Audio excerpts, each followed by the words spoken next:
Eu tinha um pouco dessas crenças, né, de que eu não ia conseguir, porque eu sou super perfeccionista, eu acho que eu só posso fazer uma coisa a hora que tá tudo pronto, a hora que tá tudo redondo, eu sou dessa, sabe? E eu vi ali uma possibilidade, porque quando a gente fica preso nessa vamos esperar a perfeição, a gente deixa de fazer muita coisa. A gente faturou 300k.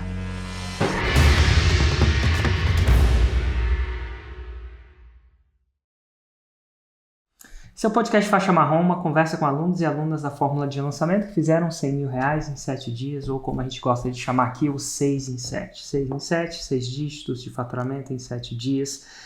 O intuito dessa conversa é inspirar, mas é um pouco mais do que isso. Além de inspiração, a gente aprende com erros e acertos das pessoas que trilham essa jornada. E hoje eu estou aqui com a Andréia. Tudo bom, Andréia? Eu devo chamar a doutora Andréia. Não, André, é Tudo melhor. bom? Tudo bem, Érico, e você?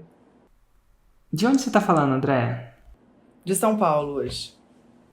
Que legal. E vem cá, em que nicho você fez o seu 6 em 7? E no nicho de soroterapia, eu ensino médicos a trabalhar com soroterapia, né? Nutrição através de soros e injeções. Então tá bom. Me diz o seguinte, explica um pouquinho para quem não é médico, um pouco mais sobre soroterapia. Porque eu lembro de tomar soro, quando a gente está muito fraquinho, a gente vai tomar soro.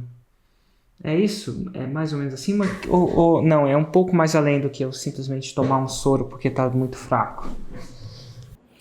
Hoje a gente tem essa alternativa, na verdade, a via injetável, ela é uma alternativa muito mais eficiente de se entregar qualquer medicação, suplemento para o paciente.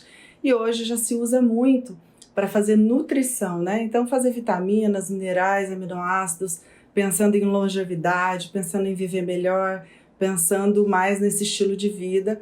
Então a gente faz vários tipos de nutrição através dos soros e das injeções. Então, para emagrecimento, para ganho de massa muscular, para melhora de performance física, performance cognitiva.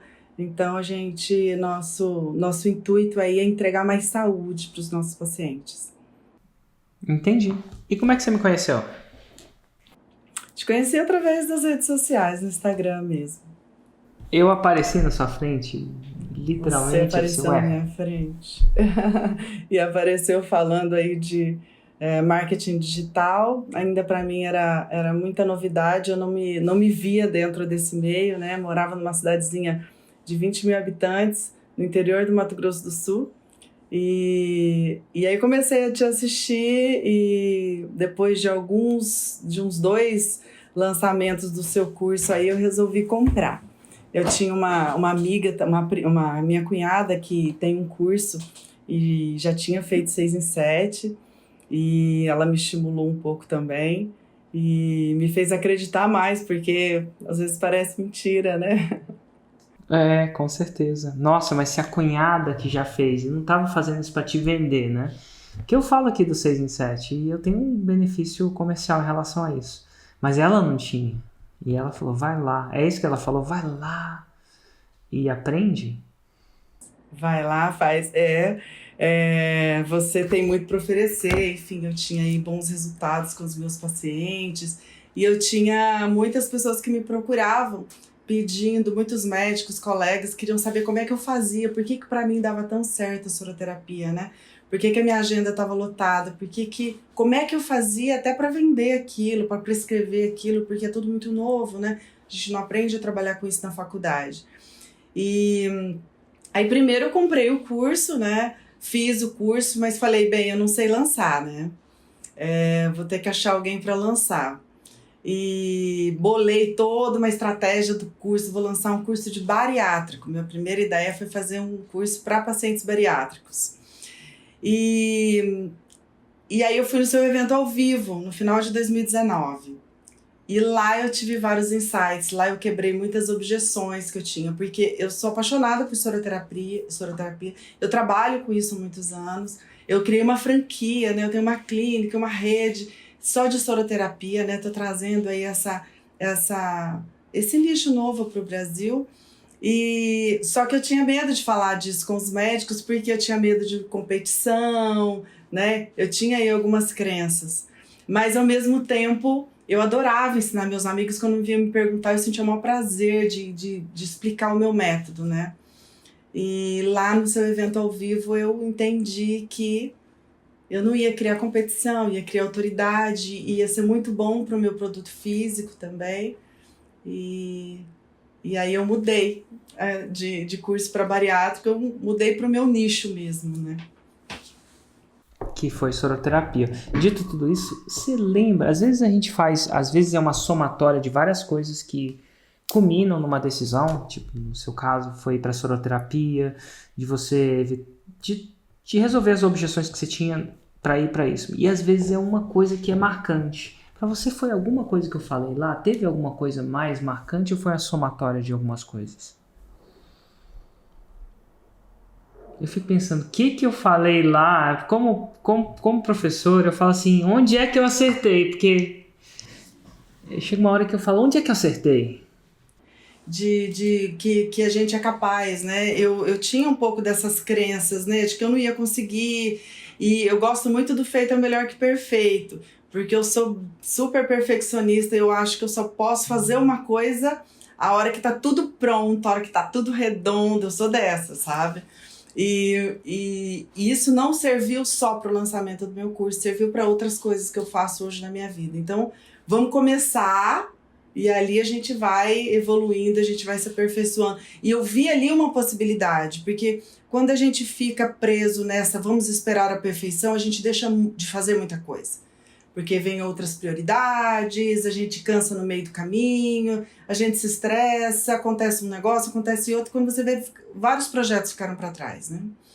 Então, vamos começar, vamos dar um jeito, e ali eu vi uma possibilidade de isso ser real. Foi isso. Que massa. E aí você, com essa decisão, você começa a implementar isso já no seu novo nicho de soroterapia. E como foi o seu primeiro lançamento nesse nicho? Então, Érico, eu fiz até alguns lançamentos no começo. Primeiro eu fui buscar um lançador, né? E, bem, fui fazer uma entrevista com uma pessoa. E ele falou para mim que trabalhava com marketing digital, que trabalhava com marketing e que ele saberia fazer, né? Só que no meio da nossa conversa, e eu falei assim, olha, o meu problema é que eu quero as coisas do jeitinho que o Érico fala, eu quero aquele passo a passo certinho. Fica tranquilo, André, eu entendo tudo da fórmula de sucesso, ele falou para mim. A hora que ele falou isso, eu já falei assim, bem, esse homem não deve saber muita coisa. Mas eu tava já chamou assim, a fórmula errada, né? Já chamou a fórmula errada. Eu falei assim, bem, ele não deve saber muito, mas eu precisava tanto que eu topei contratar esse cara. E não deu certo, óbvio, porque ele não entendia nada de fórmula de lançamento, tanto é que ele chamava de fórmula de sucesso. E mesmo não dando certo, ele acabou contratando uma outra pessoa que super entendia de fórmula e tal, já tinha assistido. Enfim, acabou dando um pouco certo por causa disso. Ele mesmo não sabia, mas o contratado sabia. E nós fizemos um primeiro lançamento sem tráfego, um lançamento semente. E nós faturamos 57.000 nesse primeiro lançamento. Aí, como eles não sabiam fazer direito, eu falava assim, gente, tem que ir para o lançamento interno, tem que ir para o interno. Eu tinha assistido o curso, mas não era minha especialidade ali, né? Trabalhar com essa parte toda de montar, de organizar, de mandar os e-mails, enfim. E eles não sabiam fazer direito. E aí a gente ficou lançando semente, algumas vezes, aquele vício do semente, né? Porque era mais fácil e a gente lançava sem tráfego no orgânico e a gente faturava. Faturava 60, faturava 30, faturava 40, até que eu falei, não, gente, chega, eu preciso dar o próximo passo. Aí acabou que eu me desfiz dessa equipe, porque eles não sabiam fazer mesmo, né? E acabei encontrando uma pessoa que entendia e que fazia o seu passo a passo. E eu falava assim, tem que ser, cadê aquele e-mail? Não mandou aquele e-mail que o Érico falou que tem que mandar. E aí porque você sabia de dentro, né? É impressionante como O que a pessoa fala é diferente do que a pessoa faz.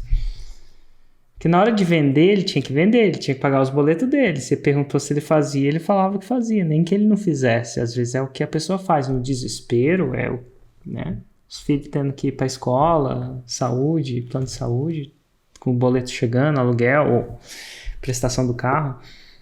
É isso que a pessoa faz, né? E aí você foi checando, cadê aquele e-mail, cadê isso, cadê aquilo? E não tinha, e não acontecia, né? Tráfego, não acontecia. A gente fazia sem tráfego. Gente, não dá para rodar desse jeito, a gente tem que fazer um interno, enfim. E aí no começo desse ano, eu acabei conhecendo uma outra pessoa, o Ricardo, que hoje é meu lançador. E quando a gente fez o lançamento interno ali, bonitinho, passo a passo, todos os e-mails, tudo do jeito que manda o figurino do Fórmula de lançamento, não do Fórmula de sucesso, a gente faturou 300k no primeiro lançamento com ele. Uau, isso aconteceu quando? Em fevereiro, comecinho de fevereiro. Em dezembro a gente tinha feito um lançamento de 30 e aí em fevereiro a gente fez um de 300. Total. E eu falo assim, isso é importante para mesmo o expert entender da fórmula o suficiente para saber se a fórmula está sendo executada. Enquanto ele não fizer, ele não vai saber. Porque o que acontece? Eu costumo dizer, essa é uma das minhas frases prediletas. O animal peru não vota no Natal. Ele vota na Páscoa. Ah, vamos ter Páscoa. Vota no Corpus Christi, vota na Semana Santa. Mas no Natal ele não vota, porque o peru, no Natal, ele não vota contra si, né? Contra a sua vida.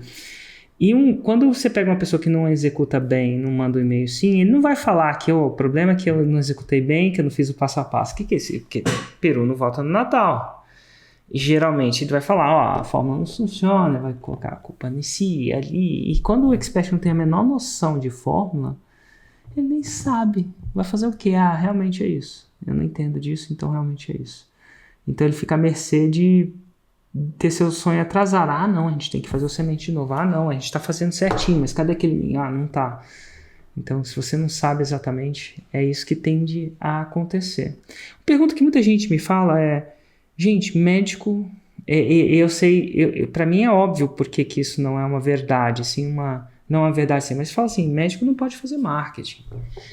E eu sempre falo, cara, tem alguns marketings que médico não pode fazer mesmo, mas tem alguns marketings que, inclusive, o próprio conselho está tudo bem. Então, você é uma médica e está fazendo marketing. Então, qual que é a diferença do marketing que o médico não pode fazer e o marketing que ele pode fazer e gerar um 6 em 7? É o marketing de conteúdo, né? A gente falar sobre uma doença, uma solução de uma doença, uma pesquisa, um estudo novo que está sendo feito fora do Brasil. Eu falo muito sobre isso, né? Porque como é um assunto muito novo, eu falo que eu ainda tenho um trabalho muito educativo, porque tem gente que nunca nem ouviu falar de soroterapia, a grande maioria dos médicos, né? Então é um nicho muito novo no Brasil. Então eu acho que é informação, é conteúdo mesmo, né? O médico pode educar, não pode? Pode. Ele só não pode, por exemplo, mostrar um paciente, ele não pode mostrar um antes e depois. Existem algumas, por exemplo, prova social do meu paciente eu não posso dar. Eu posso dar uma prova social de um médico que fez o curso, de um colega que trabalha com isso e tem resultados. Eu posso contar dos resultados que eu tenho, mas eu não posso expor o paciente, né? Claro. E assim, e o legal é que existe uma sacada, que existem coisas que podem ser feitas, mas quem é ignorante, no sentido de ignorar, bota tudo no mesma coisa. E acha que não pode fazer de jeito nenhum. A ignorância é você colocar, tipo, aquela pessoa que acha que todo homem é safado. Não é todo homem, tem homem que é safado, tem homem que é legal. Todas as mulheres são XYZ. Não, nem toda mulher é assim. Se generalizar, você acaba tornando um processo menos eficiente, imagino eu. E o que você daria de dica para alguém que é faixa branca agora, que nunca lançou? Você tendo chegado ao 6 em 7, que dica que você daria para alguém que está começando a jornada agora? Olha, Érico, eu sempre fui uma pessoa que queria resultados sempre muito rápidos, né? Sou meio imediatista, assim, perfeccionista e imediatista. Então, eu acho que é ter um pouco de cautela. E se não começar hoje, daqui a um ano, você não vai ter o resultado que eu estou tendo hoje. Então, eu acho que é o primeiro passo mesmo. Eu cometi muitos erros no começo, eu tive que regravar meu curso inteiro, eu gravei, agora eu tive que regravar ele todo. Então a gente vai aperfeiçoando, mas se eu não tivesse feito daquele jeito ano passado, eu não estaria melhor hoje, né? Eu não teria evoluído. Hoje eu criei uma autoridade nesse nicho, né? E eu sou chamada para palestrar em congressos, em eventos. Realmente, toda essa estratégia que você ensina no Fórmula me ajudou a me transformar numa autoridade. E a vida das pessoas que eu consegui melhorar hoje são a minha missão, são o que me alimenta. Eu falo que hoje eu não sou mais só uma médica, eu sou uma colecionadora de histórias, né? Das pessoas que eu ajudei a mudar. Mas eu tive que dar aquele primeiro passo, mesmo querendo ser perfeita, né? Então eu acho que é isso, é começar pequeno mesmo, é aceitar que a gente começa pequeno, tá tudo bem. Interessante que quando a gente vai ficando mais velho, vai tendo mais sucesso na vida, é mais difícil, né? Voltar, vestir a sandalinha da humildade no sentido de eu posso começar pequeno, eu posso ter pequenos resultados. Porque a criança já não tem isso, né? Ela celebra cada pequeno resultado. Meu filho está aprendendo às vezes eu estou aprendendo várias coisas, a criança está aprendendo o tempo inteiro, né? Recentemente, a gente estava de férias e ele estava aprendendo a kitesurfar. Isso é surfar o kite, né? Levantar uma pipa e sair surfando no meio do mar, acredite ou não. E é impressionante como ele comemora pequenas vitórias. Pequenas vitórias. E assim, de vez em quando, a gente vê em várias pessoas que começam um processo, mas depois de mais velhos, né? Depois de adultos. E eu começo a observar a diferença de uma criança para um adulto clássico. O adulto... Recentemente eu vi um adulto aprendendo. Então, primeira coisa que voltou o adulto. Isso não é uma crítica a esse adulto. É um adulto, uma crítica aos padrões que acontecem. Eu não sei se acontece assim até na própria soroterapia. Eu queria até explorar isso. Se acontece isso. Eu moro numa rua que parece que só tem médico aqui. Parece que eu precisava ter um CRM. Fica perto do hospital, para não ser errado. E meus vizinhos é tudo médico. Tudo é uma palavra errada, mas... E é massa que médico é uma criaturazinha ímpar. Eu comecei a andar muito com médico. Eu nunca tinha andado com médico, mas, pô... E é muito legal o jeito que eles falam das coisas, né? Eles têm um próprio dialeto, né? Como o cara do Fórmula... Enfim. Inclusive, um desses médicos a gente...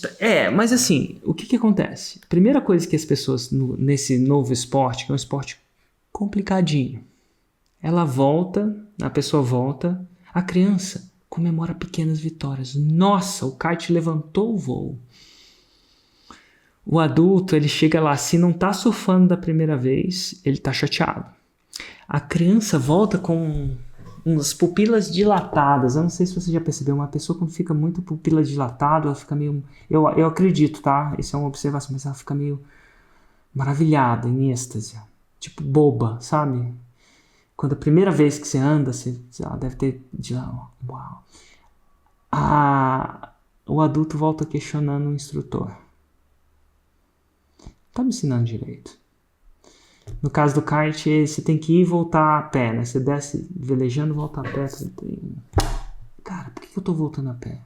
Será que ele tá me fazendo certo? Será que eu não fazendo errado? Bons 50% do tempo ele questionando o instrutor. Será que eu peguei o instrutor certo? Será que eu não? A criança se entrega, né? Ela comemora pequenas vitórias, tem expectativa zero. Não sei se é zero, mas, pô, se ela ficou feliz com o kite levantar voo, e o adulto ele fica mais triste se não saiu surfando. Dá o primeiro tombo, ele fica chateado. Passa muito tempo questionando o instrutor. O papo tende a ser um questionamento. E eu não falo isso apontando dedos não, porque eu devo ser igual, até certo ponto. Eu fico pensando no seu nicho. Agora, pensando que médicos são criaturinhas ímpares, pelo menos os meus vizinhos são, você sente de médica para, vou dizer, professora, mentora, não sei qual que é o seu papel, como você vê. Você vê isso também? Já em adultos ou não? Com médicos, geralmente eles têm um perfil de aprendizado diferente. Eu acho que eu costumo falar que primeiro a gente questiona tudo, né? Então eles são muito questionadores e uma coisa que eu falo muito para os meus alunos, né? É assim, ó. O que seu professor não te ensinou na faculdade, a gente tem uma tendência a dizer que não existe. A gente é meio cético, sabe? E nos dias de hoje, aonde nós temos o Watson aí que lê todos os artigos em 8 segundos, todos os artigos que são lançados por dia em 8 segundos, que a gente demoraria 27 horas para ler, você não tem como Você tá saber. falando sério que ele lê isso mesmo? Aquele Watson, programa de inteligência? Ele lê em 8 Isso, segundos todos os artigos por dia. que são publicados por dia, né? Um médico teria que estudar 27 horas por dia ininterruptamente para conseguir ler tudo. Então, é a ignorância do médico achar que ele sabe tudo. E a gente tem essa tendência, né? A gente sai da faculdade meio que achando que a gente sabe tudo.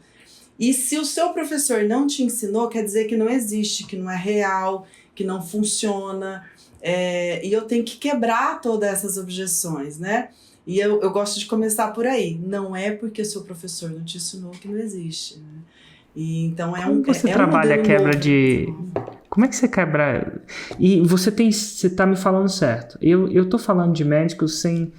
Eu tenho vizinhos médicos. Gente, não quer dizer tudo, mas assim, é um mundo interessante. O médico, ele projeta geralmente uma confiança muito grande naquilo que ele fala. Uma coisa natural naquilo que o médico fala, ele projeta. Talvez, eu falo talvez de um cara que não sabe nada, talvez seja inerente à profissão. Veja bem, chega um paciente lá e ele fica apresentando dúvida naquilo que ele fala, o paciente já está com dúvida.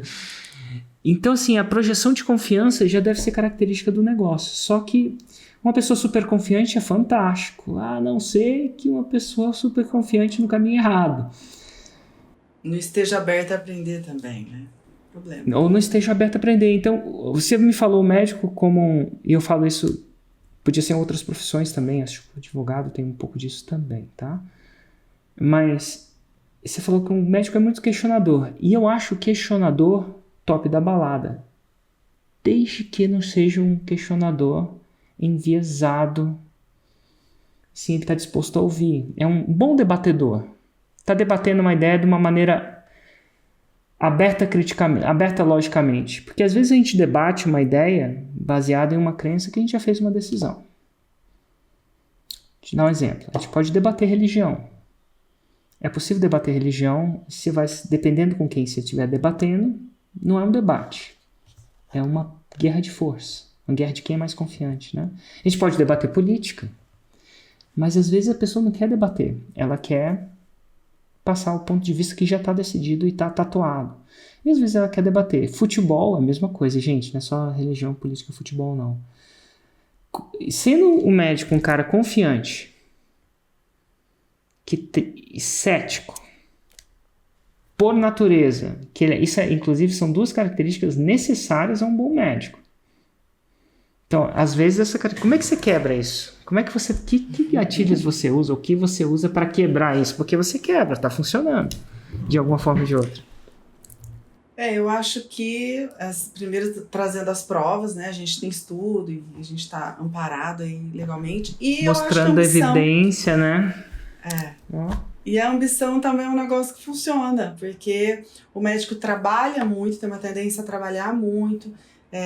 Muitas horas, faz muito plantão e muitas vezes não é bem remunerado. Muito mesmo. E eu acho que a gente tem que trabalhar mais essa parte também, de trazer ele mais tempo com a família, enfim, isso funciona. O médico consegue fazer horas que nenhuma outra pessoa consegue. A natureza da profissão permite ele fazer horas tipo assim, às vezes tem uns médicos aqui que faz os plantões. Só que ele, com 2 empregos, ele começa meio que encaixar o descanso de um no outro. Uma pessoa normal, em teoria, não consegue fazer isso, né? Porque ela vai trabalhar em regime integral num lugar e vai ter uma necessidade, por lei, de certo número de horas. O médico consegue burlar isso. Burlar é a palavra errada. Consegue ir ao redor disso e conseguir... Médicos, e eu falo médicos, enfermeiros também. Cara, enfermeiro... pode ter uma vida muito louca. Ele consegue... Só que a conta chega, né, para eles. chega. A saúde, inclusive, mais interessante, a saúde de um médico. Tem uma frase que um amigo meu fala assim, você tem que fazer isso porque ele é médico. Eu falei, você tá maluco? Os médicos não são saudáveis, não. Inclusive, eu acredito que um dos médicos vive umas vidas mais insalubres que eu já conheci. Por causa que eles estão na lida. Remédio, suicídio, não é? Então, de repente, no seu trabalho ajuda você a criar uma outra alternativa para esse padrão. Nossa, Érico, faz isso que o médico faz. Ô, cara, tu vive no meio dos médicos? A vida do médico é meio insalubre. Dorme pouco, trabalha pra caramba, o trabalho é intenso. Muitas vezes ele não tem tempo. Não é todos que fazem exercício, não. Pelo Exercício, tempo contrário, pra família, às vezes. pros filhos, né? Eu nunca esqueço de um amigo meu que um dia falou pra mim, eu querendo aumentar minhas horas de trabalho, enfim, querendo mudar meu estilo de vida. E ele virou pra mim e falou assim, Andréia, tem um ano da vida do meu filho que eu não me lembro. É um branco na minha vida. Simplesmente passou aquele período e eu não me lembro. Então ele falou pra mim, toma muito cuidado pra isso não acontecer com você. E é muito isso, às vezes a gente entra num ritmo de trabalho que a gente perde. Quando você vê, tá lá na frente, sem saúde, sem ver os filhos crescendo, né? Então, a própria ambição, esse desejo de mudar, talvez seja isso, né? Que você usa também, que você argumenta. Ele também se acha muito merecedor porque ele estudou muito, então ele quer ganhar bem, ele estudou imaginando um ideal, que ele vai ser bem sucedido, que ele vai ter um carrão, que ele vai ter uma super casa, que ele vai fazer lindas viagens. E aí muitos, eu diria a grande maioria, não é essa a realidade, né? Então ele fica frustrado, e aí ele tem aí muitas consequências em função dessa frustração. E a gente oferece uma coisa também que traz uma resolutividade, Érico, que isso traz um sentimento de gratidão pra gente que também não tem preço, né? Então você vê um paciente Como assim? que... Um paciente, por exemplo, eu gosto muito de trabalhar com empresário, com alta performance. Então aquele empresário que estava cansado, eu tenho um paciente, eu tô cansado, não quero mais saber, vou vender meu negócio, vou vender meu mercado, vou vender minha loja porque eu não tenho mais ânimo para nada. Aí você começa a fazer o tratamento desse paciente, você devolve disposição e esse paciente volta a ter um estilo de vida, volta a trabalhar com mais disposição, volta a ter paciência para brincar com os filhos. Eu tenho paciente bariátrico que não conseguia brincar com os filhos, não conseguia, por conta mesmo da deficiência nutricional pós-bariátrica, né? São pacientes um pouco mais complicados, e quando você entrega essas vitaminas na veia, o paciente volta a viver. Então, isso traz um retorno que eu falo, poucas profissões têm essa sensação que a gente tem também, né? De entregar a melhora de vida, de entregar esse resultado para os pacientes, né? Isso também motiva.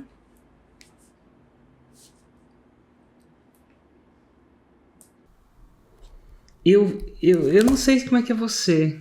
Assim, às vezes eu faço isso aqui e às vezes eu converso com as pessoas muito legais. Tipo você, olha só, você. Foi do Mato Grosso pra uma cidade que você fala de 20 mil habitantes. Tipo assim, interior. E, gente, convenhamos, Mato Grosso já é meio interior, não é? Tipo, não é? Tipo assim, interior de São Paulo deve ser diferente do interior de Mato Grosso. Total. Eu acho que... Total. Eu não conheço o interior. E agora você tá fazendo essa parada, agora tá fazendo online. É médica, mexe com uma parada que chama soroterapia. Vai vendo. Inclusive eu já fiz algumas dessas, sem saber que chamava isso, mas agora eu tô começando. Já tomei vitamina D na veia, por exemplo. Já fiz umas sessões de XYZ, de umas paradas fosforescentes. Total. E assim, agora isso então. Dito tudo isso, às vezes, conversando com a pessoa, tem umas ideias tão loucas. Tão loucas. Me conta. Mas assim... Vou te contar uma ideia que eu não sei como é que eu tive aqui. E eu tava falando isso com a... Como é que ela chama? Acho que é... Às vezes vem uma ideia muito louca. Eu ficava pensando sobre o sistema de educação. Tem uma coisa que me que me pega no sistema de educação. Porque olha o que você estava falando. Tem médico XYZ, né, que tem uma ideia de que quando ele se certificar, depois de, eu vou chutar 5 anos de medicina, mais X de residência, mais X de... A gente está falando de 5 a 10 anos de estudo? Tô chutando errado ou tô chutando... Não, tipo, é de 6 a 10. 6 a 10, tá, 6 a 10 anos de estudo. Pelo que eu falo aqui com os caretas que moram aqui perto, assim, eu falo, não é qualquer estudo também não, é uma faculdade tensa, é uma faculdade intensa. Mistura um pouco não só do estudo formal e psicológico, como os advogados, que tipo, são intelectual quase, né? Com uma parada que você tem que abrir alguém, e esse alguém tá vivo ali na sua frente, e você tem que fazer uma parada. O médico aqui do lado falou assim, cara, como é que... Eu perguntei pra ele, eu tinha feito uma vasectomia, ele falou assim, cara, como é que faz vasectomia? Você aprende na faculdade como fazer vasectomia? Ele falou, não é bem assim. Não é que você aprende toda a cirurgia, você aprende mais ou menos como é que funciona a parada. Aí o cara começa a fazer a cirurgia lá do seu lado, fala assim, quer dar uma olhada aí? Vamos lá. É assim que... Tipo, não é só estudo físico, é um estudo... você abriu uma pessoa ali na sua frente, a vida dela tá na sua mão, às vezes ela chegou quase morta. Então eu vou dizer que é um estudo intenso. Mas chega no final disso, parece que não veio aquilo que você esperava. Então eu vou dizer que o sistema de educação como tá, mesmo formal, mesmo isso, é falho. E eu acho que a razão disso não é uma razão ruim. É uma razão de o mundo anda mais rápido do que o sistema tradicional anda. Tipo, a gente falou antes da pandemia não podia rolar telemedicina, teleconsulta. Eu acho, posso estar errado, tá? Mas o médico mandava, eu tinha que buscar a receita no consultório. Ele não podia mandar uma receita pelo WhatsApp.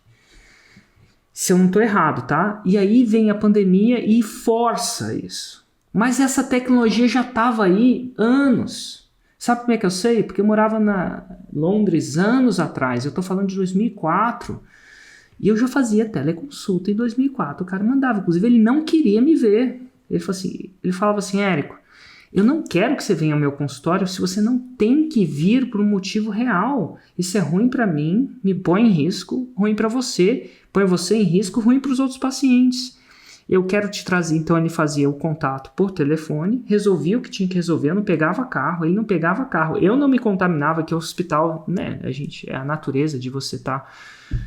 E fica muito mais barato, e ele mandava a receita, eu comprava os remédios e era tudo de bom, eu ia até mais no médico por causa disso. Aí, eventualmente, eu falei assim, Érico, isso aqui, eu preciso te ver. Ele é médico, ele sabe, ele tem o poder de saber o que é, ele tem o livre-arbítrio, vem aí no consultório, marca a data, eu vou lá no consultório. Então, assim, pensa em 2004 eu fazia isso. Em 2010 aqui não estava rolando por motivos que a educação formal, os conselhos, eles andam mais devagar do que o mundo corre. E aí eu falo assim, o que eu vou fazer, por exemplo, com os meus filhos? Você acha que eu vou deixar eles estudarem 6 a 10 anos num sistema que eu acho que é falho? Um sistema que eu acho que meus avós estudaram? Aí, e uma coisa que vem, mas espera aí, se eu tomo as rédeas pelas minhas próprias mãos, eu quero virar um professor também? E como é que eu vou ensinar o que eu acho que é importante para ele? Se não é... Vou te dar um exemplo. A gente aprende a decantação. A gente aprende mitocôndrias. Ótimo saber o que é uma mitocôndria se você vai ser médico. Quantas pessoas de 0 a 100 precisam saber o que é uma mitocôndria? Mas todos nós aprendemos.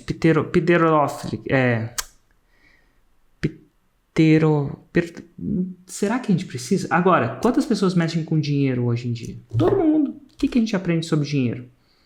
Nada. O que a gente aprende sobre o mínimo de lei? A gente estava falando com o aluno da fórmula. Quando eu falo lei, não estou falando de constituição. Estou falando, cara, quantos de nós aprendemos sobre o contrato? A gente não sabe nem o contrato do casamento. Mais ou menos, sabe? Esse aqui divide mais ou menos assim, esse divide... E a gente não aprende o básico, né? Que é importante pra gente viver, né? Olha que louco. E então, dentro da medicina umas coisas... muito isso. Érico, a gente vê o médico, a gente sai da faculdade sabendo tratar doenças. A gente não sai sabendo cuidar da saúde, né? A gente É diferente, envelhece, inclusive. é totalmente diferente. Porque né? A abordagem... Eu vou te falar, ao cuidar da doença, você pode diminuir a saúde. Te dar um exemplo. Tava de férias, e isso não é uma crítica, só um exemplo que aconteceu. Tava de férias e meu filho pegou alguma coisinha. E a gente tem um médico em Brasília. E ele, hoje em dia pode, né? Fez uma consulta com ele. Ele fala o seguinte: Érico, de acordo com o que eu tô vendo aqui, parece uma virose. Tá bom? E, na opinião dele, de acordo com o que ele viu, porque era uma virose, não há muito o que fazer, Érico. Você vai ter que fazer isso, manter ele bem isoladinho, porque vírus pega. Não parecia uma virose com Covid, mas, estamos em pandemia, entendeu? Então, o que você precisa? De repouso, isolamento e observação. Mais ou menos assim. Só que antes disso, a gente tinha levado ele num posto de saúde. Lá a gente encontrou outro médico, que talvez não fosse tão qualificado quanto esse. O outro médico, sabe o que ele deu para ele? Antibiótico.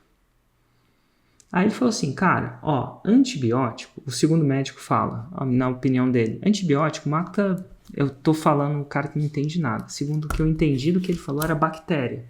Só que ele não mata só bactéria boa, ele mata a bactéria de tudo quanto é jeito. Então as chances são que se você toma antibiótico sem precisar, você acaba, como efeito colateral, atingindo a flora intestinal do seu filho. Ele acaba digerindo pior. Sem falar que quando ele precisar mesmo, porque assim, às vezes precisa, às vezes você pega uma bactéria, o que quer que seja, ele não vai ter a mesma eficácia. Até os vírus, até as bactérias têm vacina, funciona como uma vacina para elas, né? Tipo assim. Então é interessante saber que, olha, às vezes na intenção de tratar uma doença, o remédio é pior que a doença em si. O remédio também tem consequências, né? Às vezes ele é necessário, mas tem consequência, né? O cara lá falou assim, vou dar, piorar não vai, assim, mas ele é um remédio que trata a doença, mas pode piorar a saúde, então tem sempre esse balanço, né? É interessante, e não é ensinado, ou talvez não seja ensinado a prevenir, a prevenção ainda é muito pouco, né? Porque a chance são que prevenção não...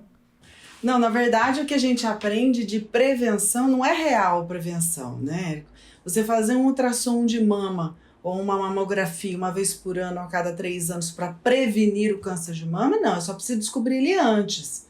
Mas prevenir, você fazer o exame de próstata sempre para prevenir o câncer de próstata, não é uma prevenção, é só fazer o diagnóstico antes. Você vai pegar a doença no começo, mas agora prevenção tem a ver com estilo de vida, com alimentação, tem a ver com esse olhar, né? E isso a gente não aprende, a gente só aprende assim, insista com o seu paciente para ele fazer o exame todo ano, para a gente descobrir a doença antes, é só isso, né? São coisas totalmente diferentes. Eu tenho a esperança que isso vai mudar lá na base? Talvez até mude. Eu acho que vai demorar? Acho que vai demorar bastante. Por quê? Porque o sistema é um pouco mais complicado de mudar. Um exemplo é o próprio negócio. Mas é muito massa ter pessoas como você, que trazem uma visão diferente, uma visão alternativa, não no sentido de alternativo, geralmente parece que é surreal, não, baseado em evidência, né? Você fala muito de prova, baseado em evidência. Então, assim, que massa. Então, eu acho que pessoas como você, assim, essa educação independente é muito bom para nossa sociedade. Porque tá aí você trabalhando uma coisa que a faculdade, pela estrutura que ela não trabalhou. E chances são que vai demorar uns bons anos para trabalhar, né? Então, esse é super legal. Então, esses insights que eu tenho, assim, que legal. Se eu ajudar um médico a ensinar médico. Uma coisa que não se aprende na faculdade ainda, né? Isso é muito bom. E a gente tira a educação só das mãos. Eu falo só não. Eu acho que a educação institucional é importante, tem seu valor, tá? Mas a gente acaba tirando a educação só da responsabilidade toda de um conselho ou de uma faculdade e distribui um pouco desse fardo, né? Eu vou chamar desse fardo, não, dessa responsabilidade para pessoas que queiram fazer como você. E é muito massa isso. E eu acho que isso vai aumentar cada vez mais. Tem muita informação. Como é que a gente vai colocar essa responsabilidade na mão de um professor que estudou na faculdade na década de 60, 70 e querer que ele ensine a quantidade de estudos novos que tem todos os dias? É inviável. Às vezes ele hoje, nem quer, cara, ele vai desacelerando. Às vezes ele tem um processo de desaceleração. Eu tava falando com um cara que tava no kitesurf. E ele falou, Érico, ele tem 58. E ele tá super ativo no que faz, né? Ele é um empresário. 58 anos. E eu falei, cara, como é que é? E eu converso muito, como é que é a vida aos 58 versus a vida aos 43, que eu tenho 43? Ele falou assim, Érico, é bom. Eu senti, e ele falou, ele sentiu. N igual a 1, tá? Mas eu senti uma perda cognitiva minha. Aos 40 anos eu tinha uma capacidade cognitiva X, aos 58 eu tenho uma capacidade cognitiva Y. Quer dizer que eu acho que ainda vou até os 74. E quando eu tiver 74, eu não vou ter a mesma capacidade cognitiva aos 40. E sei lá se eu vou querer estar fazendo isso. Se eu vou querer estar... Então também eu acho que a gente tem um ciclo de vida, né? Você querer esperar que uma pessoa inove mais tarde na vida é mais difícil. A gente tem menos gana de fazer isso. E é normal. Depende. Fala mais sobre isso. Depende. Depende, Érico, porque o que a gente acredita-se, tem estudos aí falando que daqui a pouco viver 120, 140 anos vai ser totalmente viável, né? Então eu sou de uma geração... O que eu daqui a pouco? Vamos lá. Eu acho, inclusive, longevidade é muito massa. Você acredita que posso perguntar quantos anos você tem? Já perguntei, 41. Né? Você falar que... Não, tudo 41. bem. Você acredita que a nossa geração... Eu tenho 43. 41 para 43. Você acredita que a nossa geração vai tranquilo viver até os 120? Depende das suas escolhas, né? Depende das nossas escolhas. Porque hoje não depende, né? Fala assim, os nossos pais, eles não tinham essa escolha, porque eles não sabiam o que era bom, o que era ruim. Nós já temos. Então, pra gente é diferente. Certo. E a medicina tá muito mais avançada, né, Érico? Querendo ou não, hoje a gente vive mais. Só que a gente vive mais e adoece mais. O que nós propomos quando a gente fala em nutrição, melhorar a qualidade de vida, estilo de vida, é viver mais e viver melhor. O que eu busco para os meus pacientes é que um paciente de 60 anos, de 70 anos, de 50 anos tenha níveis de vitaminas, minerais, aminoácidos, hormônios de uma pessoa de 30. Então isso melhora a disposição. Porque você vai ressuplementar, né? Isso. Entendi. Mas isso não responde a pergunta, né? Será que a gente vai viver até os 120, a nossa geração? Não sei. Não acredito que a nossa ainda não. Porque... Eu acredito que a nossa ainda não, mas a do meu filho talvez. Eu falo assim, nós viemos de uma geração, eu sou de uma geração em que a gente tomava refrigerante só aos finais de semana, depois veio uma geração que tomava refrigerante todos os dias, e agora a gente já está ensinando os nossos filhos que não é para tomar refrigerante. Minhas filhas não tomam, nunca tomaram, não sabem nem o gosto. Então, isso está mudando um pouco. Quem sabe a próxima geração isso seja possível. Total. Enfim, Andréa, conversa super boa com você, que vai muito mais além do que o 6 em 7, na minha opinião. Muito obrigado pela sua disponibilidade. Parabéns pelo seu trabalho, que no meu caso, o meu não salva vidas, mas o seu acaba salvando. Assim, no sentido mais direto da palavra. E isso é muito bom. Ter alguém que está preocupado em preencher alguma coisa que o sistema não... Em vez de a gente simplesmente culpar o sistema, né? Por que não fazer alguma coisa a respeito? Com integridade, com impacto e tudo mais. Parabéns. Muito obrigada e gratidão também por toda a sua doação, viu, Érico? Você também transforma vidas aí de uma outra maneira e eu acho que uma das coisas que você mais me incentivou foi acreditar em mim mesmo. Eu tinha algumas dúvidas. E depois que eu comecei o passo a passo, entendendo, né, que existe uma dinâmica por trás, que existe uma teoria também, e isso me ajudou também a dar os próximos passos e cada vez mais ter mais credibilidade, acreditar em mim mesmo. Obrigada. Que ótimo, que massa. Muito obrigado também. Um abraço. Tchau, tchau. Tchau, tchau. Abraço.